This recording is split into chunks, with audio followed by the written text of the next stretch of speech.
Bonjour Bérangère Couillard. Bonjour Cédric Carazani. Éric Dupond-Moretti peut-il rester à son poste? Écoutez, oui, comme il l'est depuis sa nomination maintenant, il est à la tâche, il l'a dit.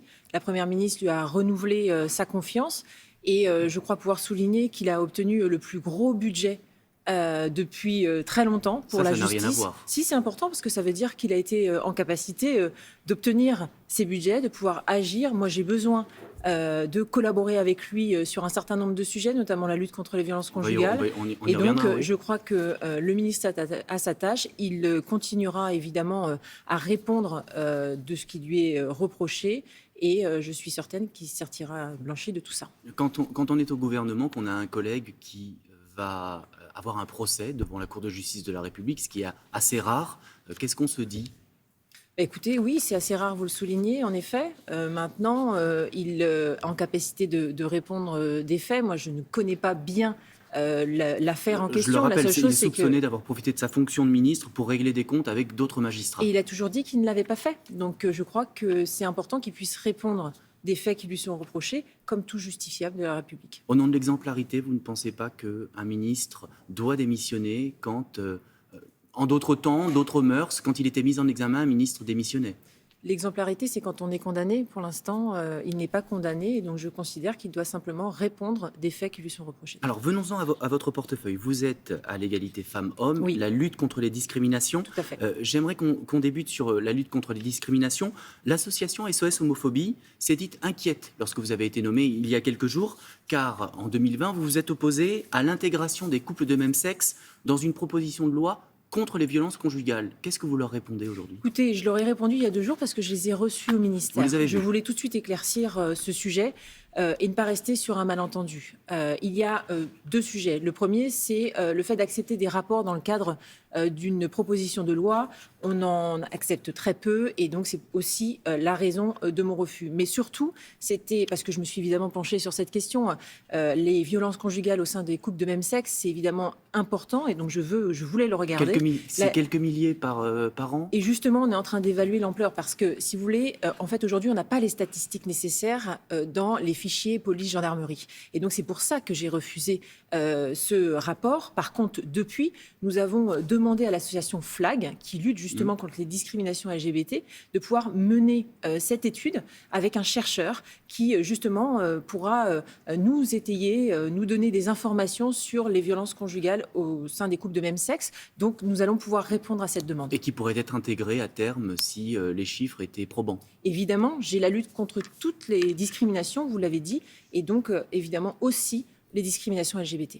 Vous serez présente cet après-midi à une marche des fiertés rurale dans la Exactement. Vienne. Il y a toujours cette part d'invisibilité de l'homosexualité dans nos campagnes? Oui, il faut lutter contre les discriminations LGBT, que ce soit dans nos villes ou dans nos campagnes. Et donc moi, je suis ravie de participer à cette 2e marche des fiertés à Schönweld, dans la Vienne. J'y serai avec ma collègue Dominique Faure, qui est en charge des collectivités et aussi de la ruralité.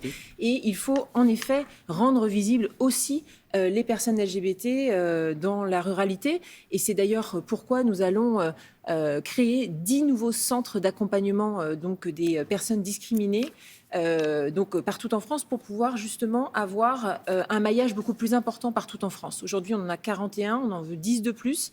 On a un budget alloué de 3 millions d'euros cette année et 10 millions d'euros sur 4 ans pour pouvoir justement accompagner. Plutôt en dehors des métropoles?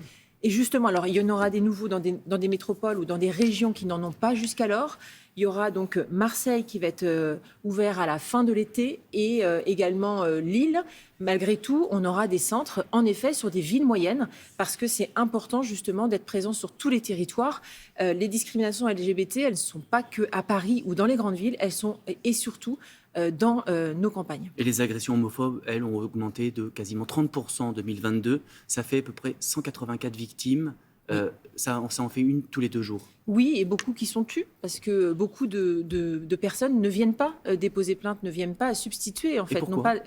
parce qu'elles ne se sentent pas peut-être entendues, parce qu'elles n'ont pas la preuve non plus d'avoir parfois subi ces discriminations, Parce ces qu'il y a injures. une crainte aussi d'aller dans des commissariats et d'être stigmatisé, regardé Et c'est pour ça curieusement. justement que dans le plan LGBT qui a été donc annoncé il y a maintenant quelques semaines, il y a la création de ces 10 nouveaux centres pour accueillir la parole des personnes qui se sentent et qui ont été discriminées, mais également aussi la formation des professionnels, parce que c'est indispensable de former notamment nos forces de l'ordre, et c'est déjà le cas avec les policiers et les gendarmes qui ont un module de formation, qui sont sensibilisés par les associations qui accompagnent les personnes LGBT discriminées, mais également par d'autres formes de discrimination, comme notamment aussi le racisme. L'autre chiffre tragique, c'est toujours ces femmes victimes de leur conjoint. Oui. Selon les chiffres, en 2023, il y en aurait eu 62 à la fin juin.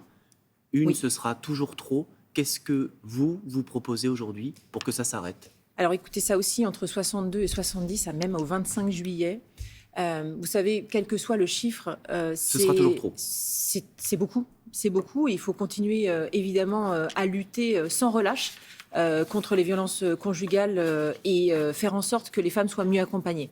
Moi, j'ai pris la décision de faire en sorte que nous puissions regarder l'efficacité de toutes nos politiques publiques qui ont déjà été engagées. Vous savez, depuis 2017, nous avons voté 5 lois, mis en œuvre un certain nombre de politiques publiques. Je pense au fait d'avoir augmenté de 80% les places d'hébergement.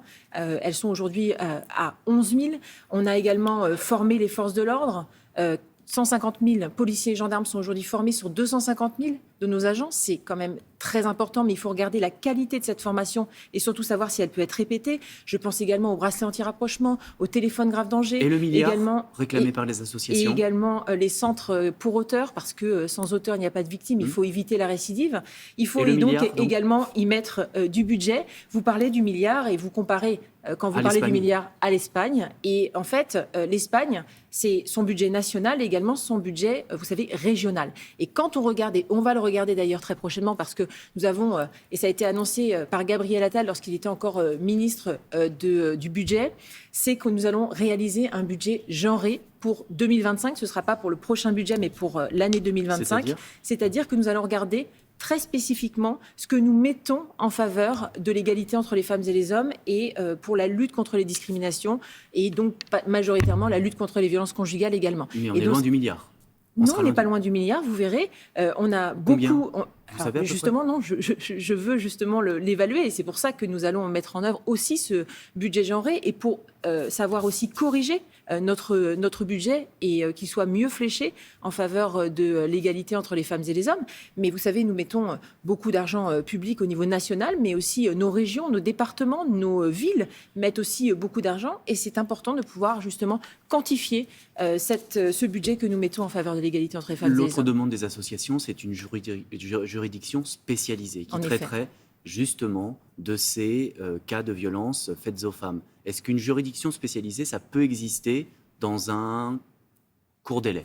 Très court délai, en effet. La Première ministre y attache une importance très importante. Enfin, c'est très important pour elle. Et donc, ce sera effectif à partir de la rentrée.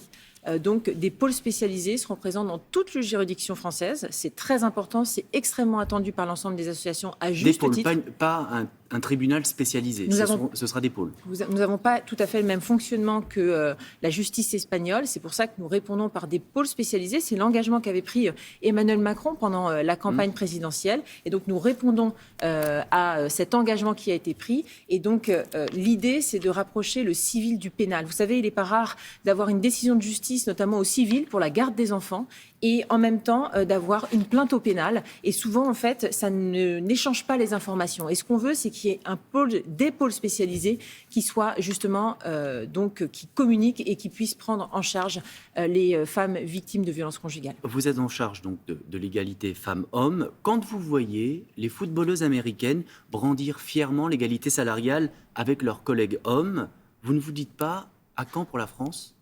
Alors, il faut faire la différence entre les clubs et les équipes et les nationales. équipes Voilà. nationales.